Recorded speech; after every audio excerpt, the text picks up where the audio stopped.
எல்லாருக்கும் வணக்கம். இன்றைக்கி அட்டகாசமான சுவையில் கார தோசை எப்படி பண்ணுறதுன்னு பார்க்கலாம்.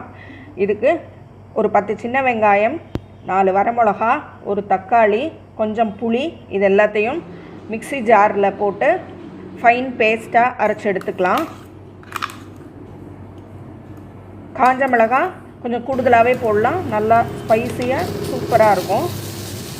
நம்ம நார்மலாக தோசை வாத்து முடித்த பிறகு இந்த பேஸ்ட்டை கொஞ்சமாக எடுத்து தோசை ஃபுல்லாக அப்ளை பண்ணி, ரொம்ப காரமாக வேணும்னா நல்லா நிறைய எடுத்து அப்ளை பண்ணிக்கலாம். டேஸ்ட்டு ரொம்ப அட்டகாசமாக இருக்குது.